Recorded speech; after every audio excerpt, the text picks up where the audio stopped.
Hello and welcome to the Evening News for Tuesday, November 19, 2013. I'm Avinash Ramzan. Thanks for joining us. In the headlines, cricketer freed of murder charge, Lal and Ram court cases further adjourned. Children hospitalized after being hit down by drunk driver. Georgetown's next budget in limbo after rejection by council, and $263 million invested in CBSI thus far. Now for the news in detail. Today, the cricketer who allegedly murdered Sean Nelson, aged 39, called Redman of 6364 Durban Street Lodge, Georgetown, walked free as the case against him was discharged. 23-year-old Carlisle Barton ran out of the courthouse after Magistrate Fabia Azor announced that a prima facie case was not made out since most of the witnesses did not show up to testify, so the matter against him is being discharged due to insufficient evidence. Barton made his first court appearance on May 28 before Magistrate Suwana Lovell and was not required to plead to the charge, which stated that on May 27 at Orange Walk border he murdered Nelson. The matter was then transferred to another court where preliminary inquiries took place. Bisha Muhammad joins us now to report that despite the judgment handed down by the learned magistrate, the family members of the murdered man are still demanding justice as they react to the decision of the local courts. Months after Carly Barton was charged for the murder of Nelson of Durban Street Lodge, Georgetown, he walked a free man earlier today after Magistrate Fabio Azor ruled that a prima facie case was not made against the cricketer.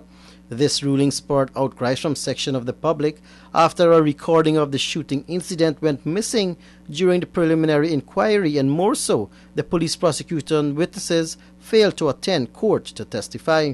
A relative of the dead man who when contacted voiced his concern about the way in which the matter was handled by the police and prosecution. Basically, we think is, unfair, and, we didn't think, proper investigation was done and the matter was handled professionally because, there were lots of cracks, that everyone could see, that happened with the matter, because, the main problems that face with the cases, officers present that was witness that ain't showing up to court. There's what the magistrate say, there wasn't enough evidence, and, the guy was discharged. The footage in appear in court, and, it was unfair.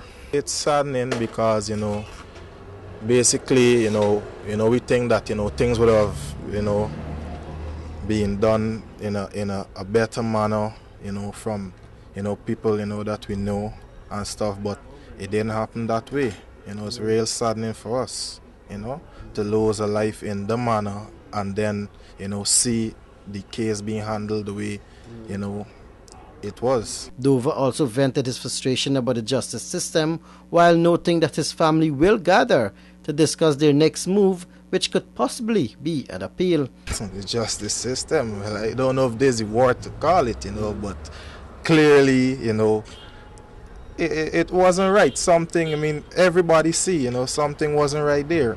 It wasn't right. There were many stuff that,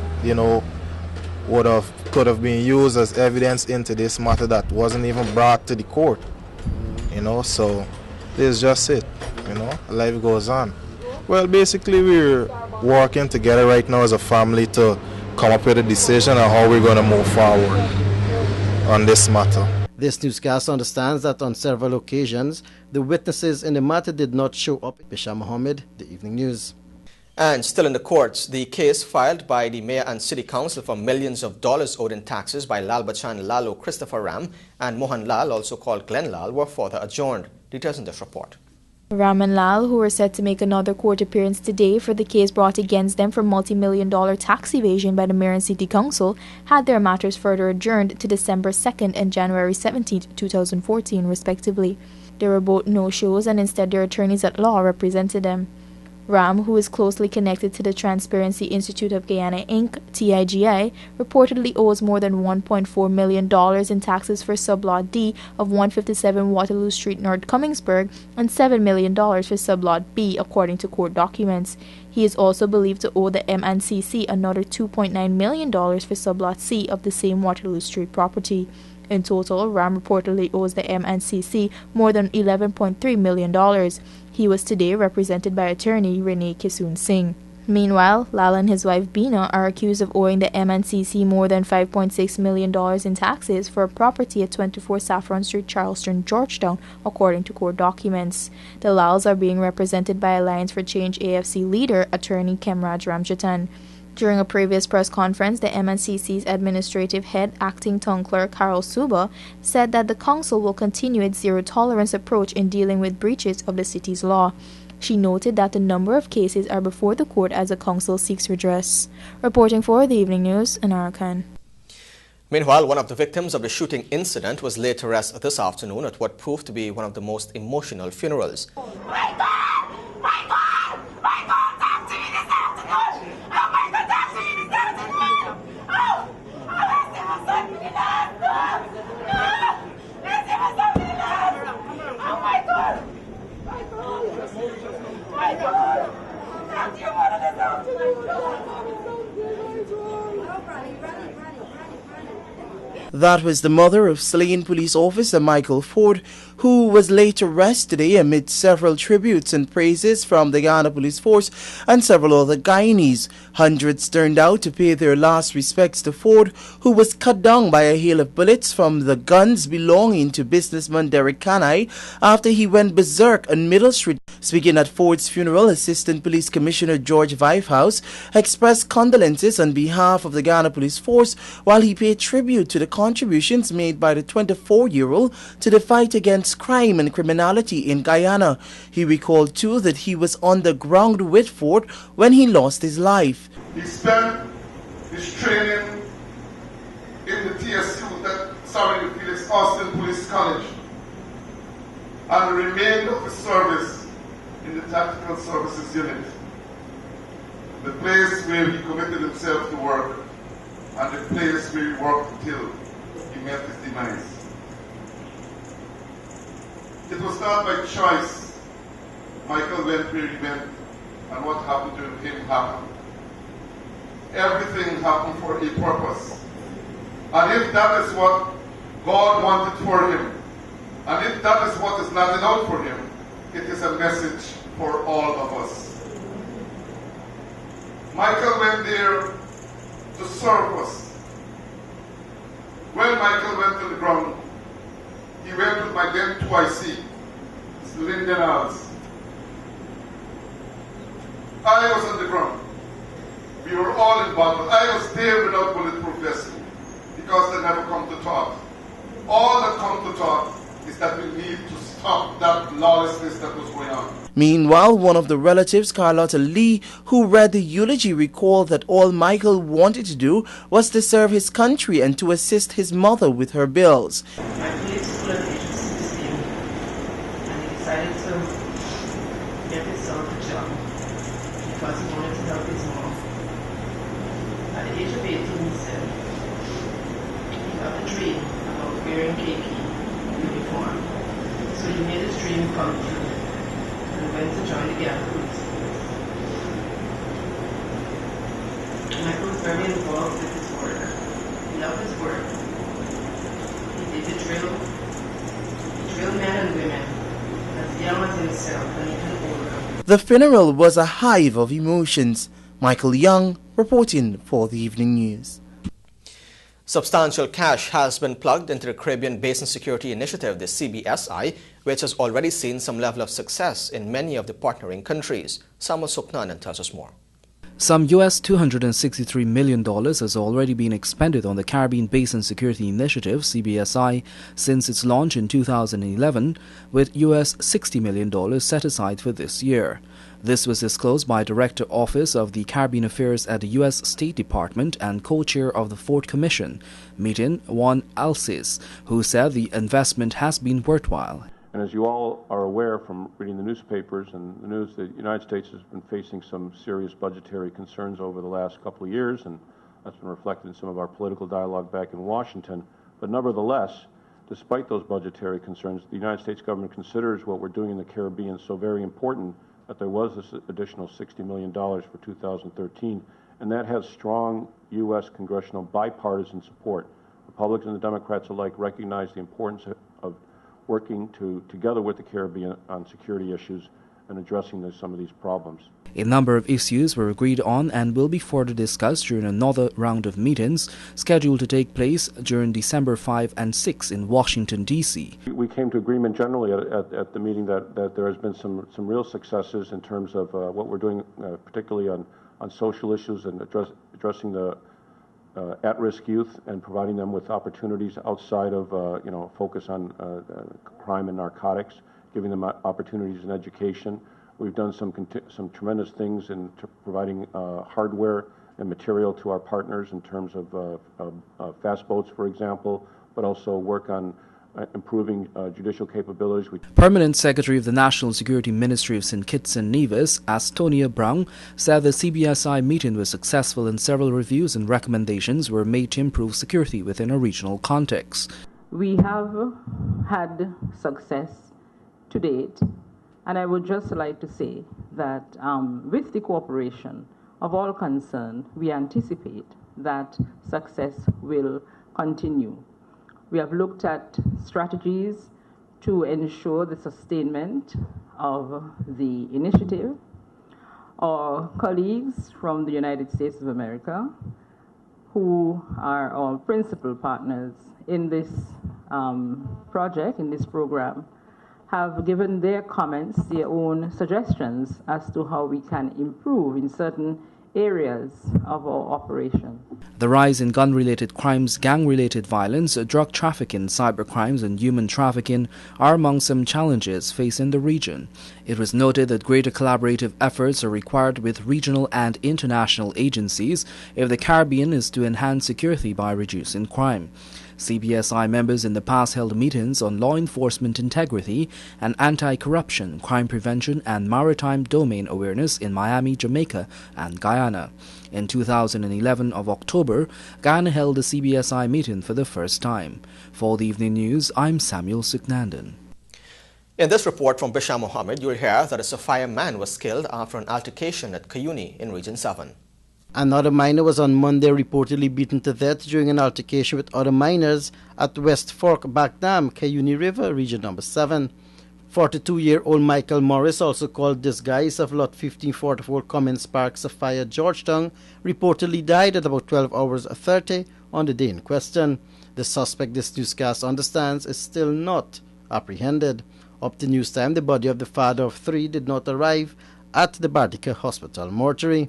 Relatives of the dead man plunged into a state of shock when they learnt of his demise and were still convinced that he is alive, since they were told a different story to what was reported by the police. Come home this morning, and a boy, living at the car down there.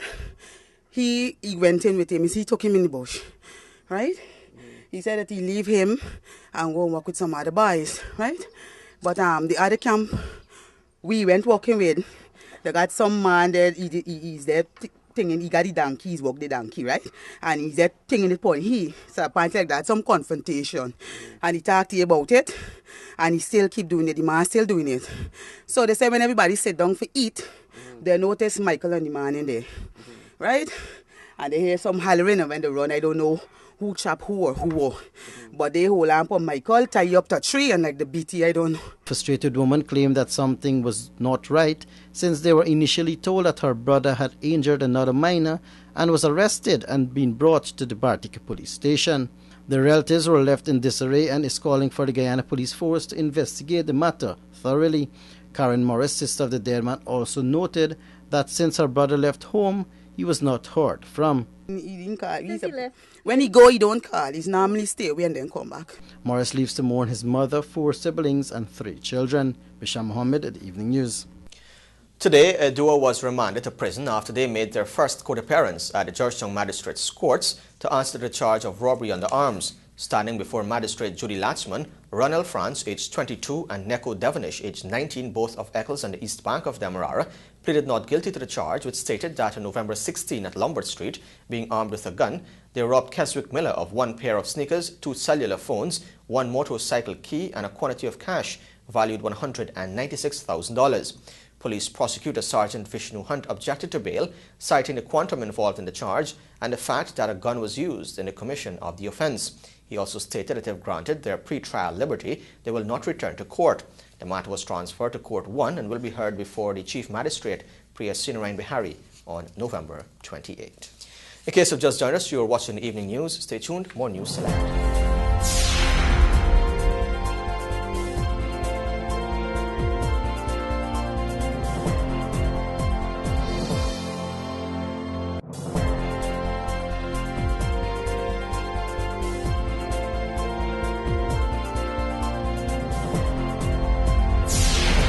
This is the evening news. Welcome back.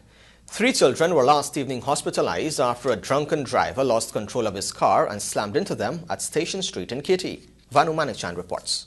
11-year-old Abitwai Pilgrim is currently hospitalized at the Georgetown Public Hospital after he and 2 other boys were struck down by a drunk driver.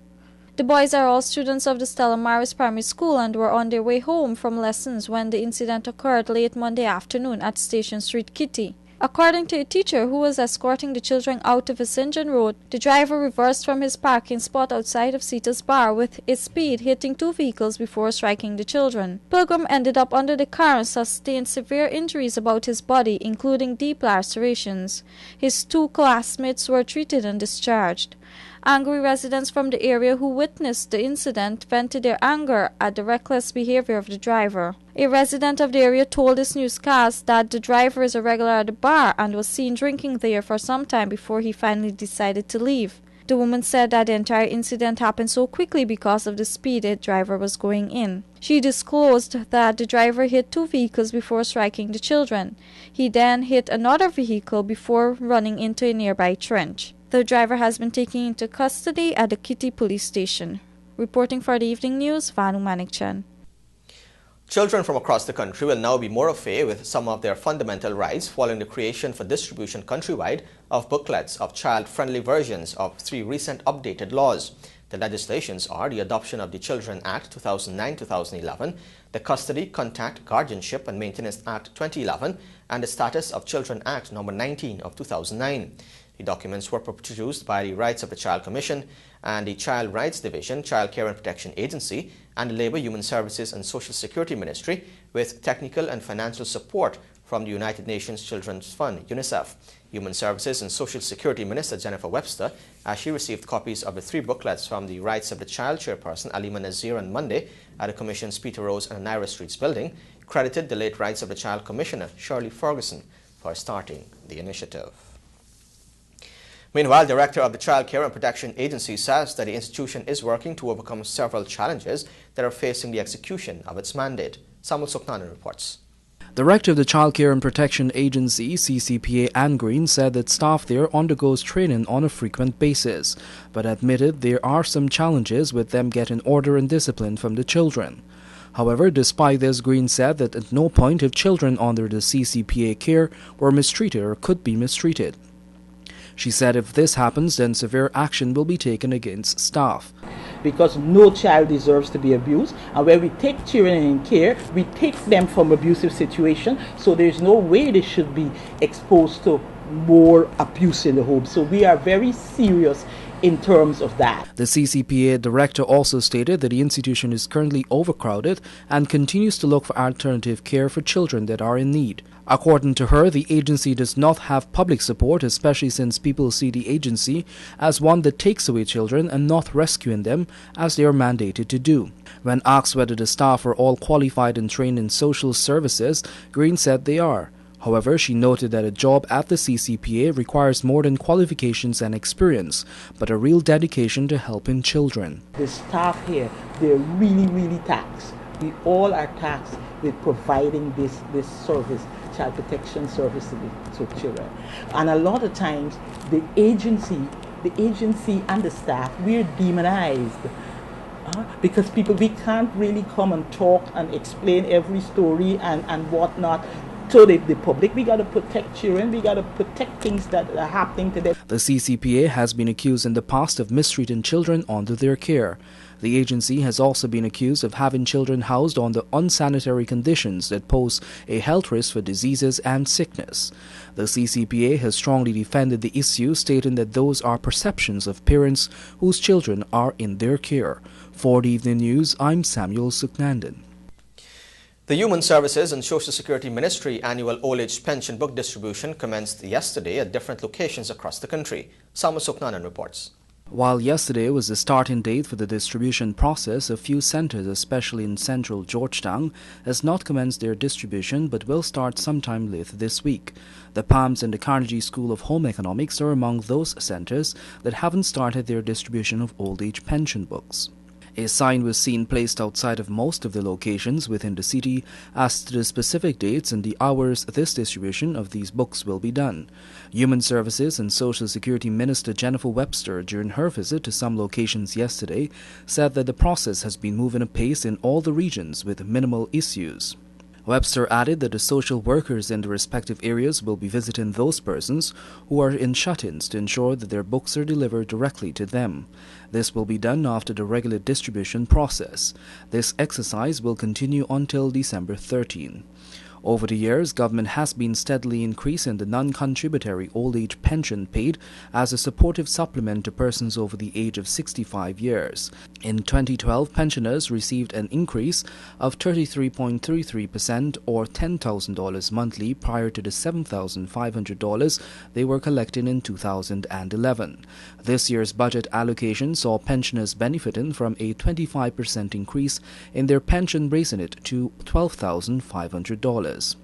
The annual impact of this increase has resulted in an additional $1.3 billion of disposable income being placed in the hands of senior citizens. Government has also introduced a new electricity assistance for pensioners, which is intended to support them in a manner similar to that of the water subsidy, where pensioners will benefit from an annual sum of $20,000. For the Evening News, I'm Samuel Suknandan. An East Coast Demerara family has been left traumatized after gunmen held them at gunpoint on Saturday evening, relieving them of a quantity of cash. Details in this report. When Richard and Sharon Basley of Lot 221 Bladen Hall, East Coast Demerara returned home around 18:30 hours on Saturday evening from selling at their stall in Stabrook Market, they did not expect to be held up by 3 gunmen. According to the couple, as soon as they drove into their yard, the men armed with handguns ran into the yard and held them up. The men managed to get hold of the woman's bag containing all of the proceeds from the day's business, along with several important documents including checks. The businessman recounted the event of the robbery to this newscast. I come there with my car, my son opened the gate, I come in the yard, and I turn and I go there and park my car, son. And now opening the door for come out. So all I hear, don't move, pass the bag with the money. So I thought it's somebody making some joke or something. When I watch I go there, I see 3 men with 3 guns. So I said, no, something wrong here. I open the door, try to come out now. They push me back to the car, in the car. One and take the gun and put it on my chest like this. Say, son, hunching me like this. I want to kill you. I want the money with the bag, pass the bag. I said, I don't have no bag. He keep bugging me about the bag. One day to my wife with a gun. One day to the next worker with a gun. 3 of them. One of them get me in the front seat, sit down all this time, fighting me for the bag. I said, I don't have no bag. One fighting my wife, and one fighting the next wife. Meanwhile, Richard's still traumatized wife, Sharon, recalled that after the men ran into the yard, one of them held her at gunpoint. The woman said she was still in the car when the men rushed in, asking for the bag with the money. He pulled me out of the car because he put the gun on my head. When he done, give me the bag. He scrambled the bag now for me. Me take back the bag from him. He take him back for me. And he put the gun here. You cut me, you know, find blood. Me never see nothing like this. Me never face nothing like this. Me live so much here. The couple disclosed that shortly after the robbery, they made a report to the Vigilance Police Station and was told that the police will come the following morning. However, up to late Sunday afternoon, no police showed up nor contacted the family. More news still ahead. Stay tuned. You're watching Evening News.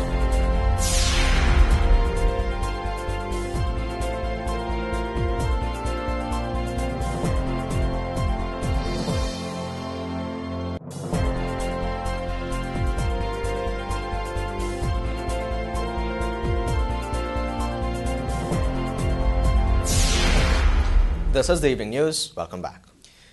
The Ministry of Health, in collaboration with the University of Guyana, today launched a one-week health and wellness event that targets students and lecturers, but is also open to the public. Chief Medical Officer of the Ministry of Health, Dr. Shamdia Prasad, highlighted that emphasis is being placed on males since they tend to pay less attention to their health until something seriously goes wrong, and is also part of International Men's Day celebration, which will be observed tomorrow.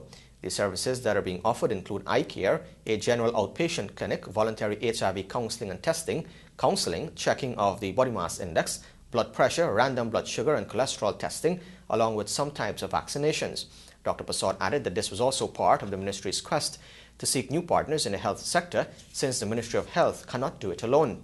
He said another reason for this collaboration was also to educate the students on stress management, since the inability to cope with situations leads to suicide.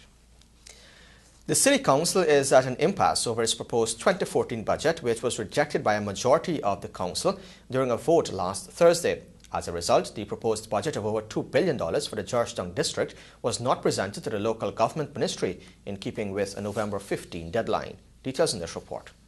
On Friday, Junior Local Government Minister Norman Whitaker was informed that the budget had not been passed and that a majority of Georgetown's councillors, along with Mayor Hamilton Green, are not confident that it realistically reflects the municipality's need for the coming year.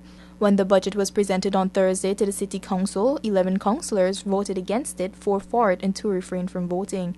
During an invited comment, Mayor Green noted that there were several features in the document that were strange and did not cater for liabilities. He went on to say that a budget should have philosophical content and that the budget had a number of words which were flawed and hypocritical. He alleged that there were several discrepancies in the budget chairman and overseer of the council's finance committee, Junior Garrett, presented. Garrett, however, alleged that Green wanted to call for rates and appeal panels to be included as a part of proposed expenditure in the budget. However, he noted that the panel has not been in operation for over 20 years. Deputy Mayor Patricia Chase Green stated that the budget cannot sustain the city, and right now the council is at a standstill in the area of garbage collection. She added that there was no accounting in the budget for additional revenue from the high-rise buildings which are being established all across the city. Reporting for the Evening News, Anara Khan. The Council for Technical and Vocational Education and Training, CTVET, on Monday hosted a workshop targeting the development of skills within the mining sector, particularly in the area of heavy-duty equipment maintenance. The 2-day workshop held at the TVET Secretariat on Wolford Avenue in Georgetown was attended by representatives from 3 leading mining companies and heavy-duty technicians from MACORP, along with senior lecturers from the Government Technical Institute GTI, the Ghana Industrial Training Center, and members of the TVET Secretariat. It was also facilitated by Meg Savory, who is the coordinator for international projects and grants at the International Education in Vancouver Island University in Canada. The initiative stemmed from a job market survey conducted by CTVET in the industrial sector, in which the development of skills within the mining sector, particularly in the area of heavy-duty equipment maintenance, was identified as a critical need. According to a release as part of its mandate, CTVET was established to develop a national system of competency-based modularized training and to initiate its implementation across TVET institutions in Guyana. Anara Khan joins us now to report that Prime Minister Samuel Hines and Housing and Water Minister Irfan Ali joined other Guyanese to witness the lighting up of the Rahman Park Christmas tree. Let's take a look. Prime Minister Samuel Hines and Tourism Minister Irfan Ali helped to usher in the Christmas season last evening at the Christmas tree light-up at Rahman's Park, an event which has been taking place for the last 8 years. The event saw parents bringing out their children to witness the light-up of the tree that stands 70 feet high and to view the display of colorful fireworks. The audience enjoyed steel pan entertainment and a musical instrumental from Roy Adler, and also performances from the National Dance Group along with a few church groups. The children were treated to a show of Dora, SpongeBob, and many of their other favorite cartoon characters, along with Santa Claus. Mr. Hines, in extending Christmas greetings to the gathering, referred to the occasion as an important event on Guyana's calendar. He also urged Guyanese to practice safety this season. In this regard, as we look to Christmas coming, I have just come from a march to mark and to call for improved safety on our roads. And I would like to take this opportunity to remind us that in the past we would have expected to see a number of horrific accidents during the Christmas season, mainly because many of us have had the tradition that we drink and drive. And I'm appealing to all of us this year, calling on all of us this year to not let us, in the midst of all that happiness, bring grief and sadness to our families and relatives or others. Minister Ali, who also spoke at the event, said that Christmas for Guyanese should be about building and sustaining the country, and this year Guyanese should commit themselves to loving and sharing the country with each other. Reporting for the Evening News, Anara Khan. 2 people have died and about 40 are feared trapped after a roof collapsed at a construction site of a South African shopping mall, paramedics say. Rescue teams are working in the dark to find those beneath the rubble at a site in Toongat, north of Durban. Crisis Medical and Emergency Service provider in Durban told BBC Focus on Africa that about 30 people had been taken to hospitals in the area. Officials said those trapped were construction workers. In case of Judge Jonas, you are watching the Evening News. Stay tuned for sports, sponsored by Macorp after the break.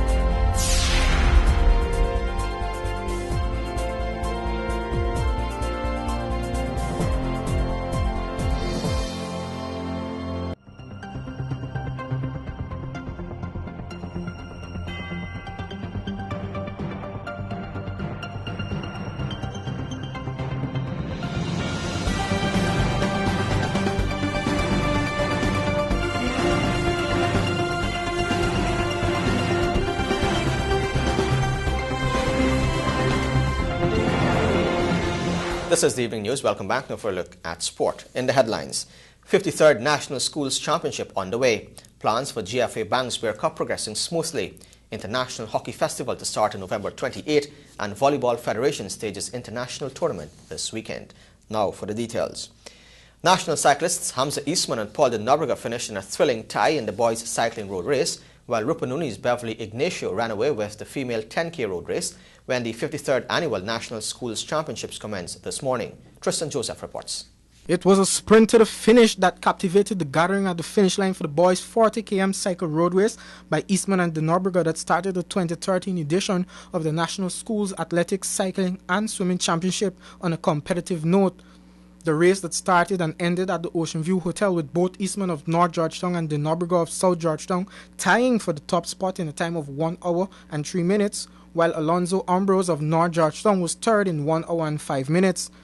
The female 25 km cycle road race also ended in thrilling fashion, with North Georgetown's Tashwana Doris and New Amsterdam's Marcia Dick ending in a sprint to the finish that also resulted in a tie.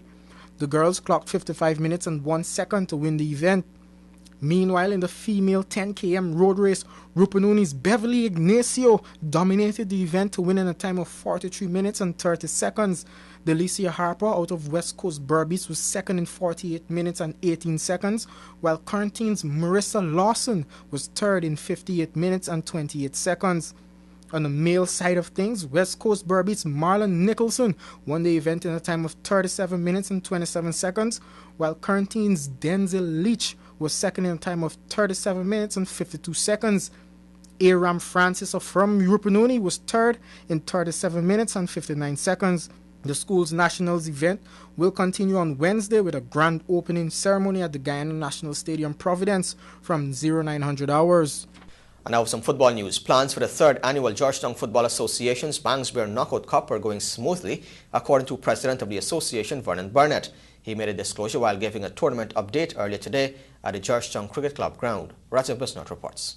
The Georgetown Football Association's Bangsberg tournament begins on November 23rd and ends on New Year's Day 2014 with a grand final. 32 teams from across the country are set to participate. During a tournament update on Tuesday at the GCC ground, President of the GFA, Vernon Burnett, said all the necessary arrangements have already fallen into place and plans for the tournament are on stream. All the plans have been moving forward. We're scheduled to commence the tournament here at GCC on Saturday.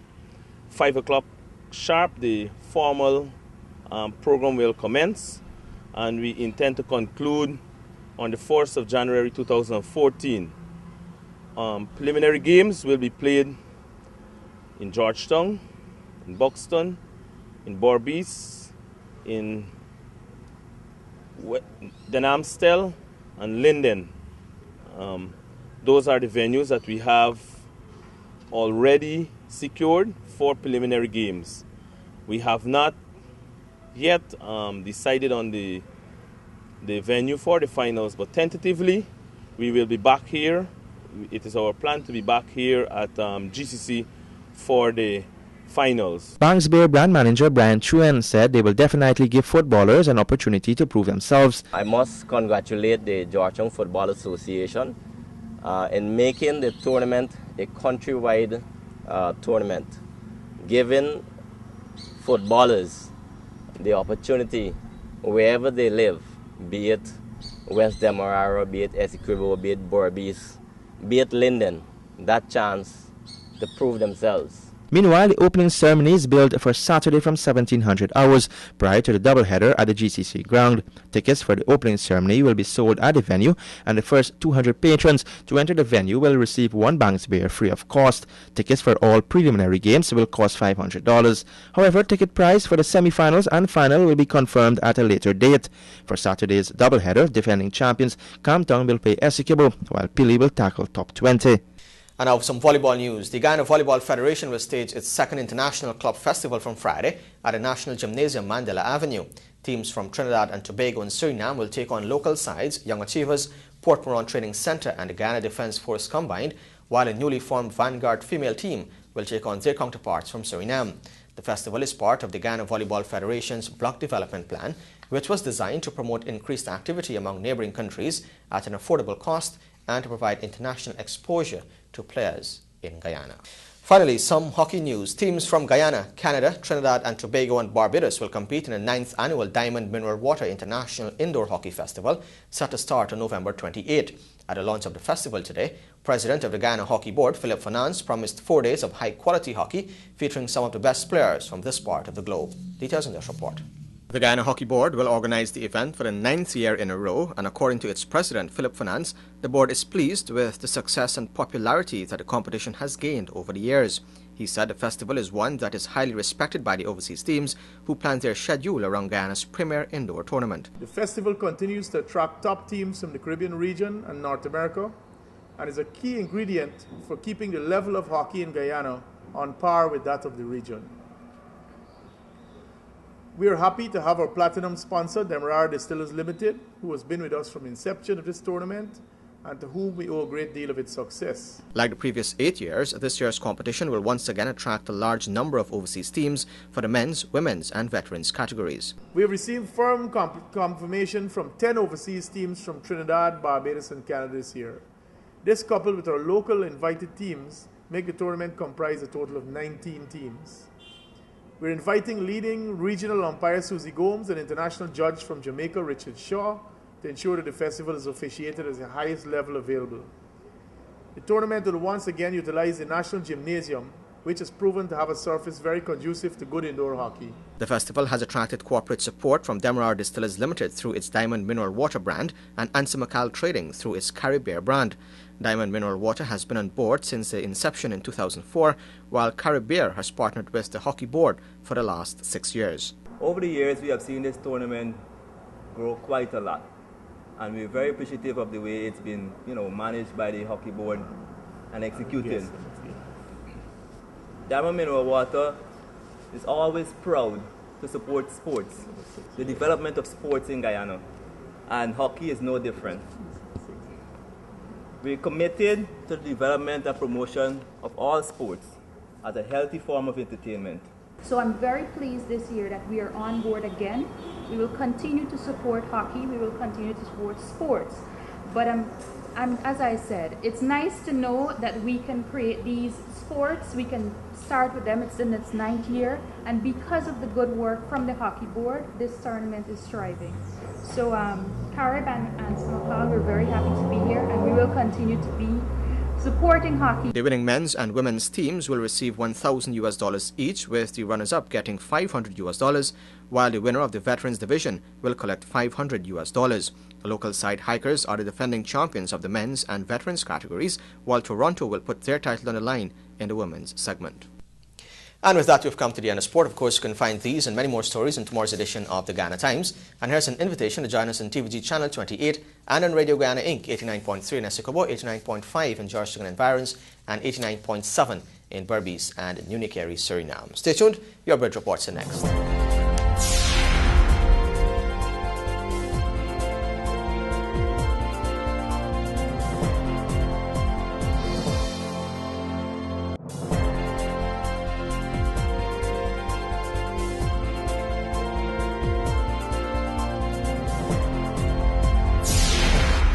This is the evening news. Welcome back. Now for a look at your bridge reports. The Demerara Harbour Bridge will be closed on Wednesday, November 20 at 5 hours for a period of 1.5 hours.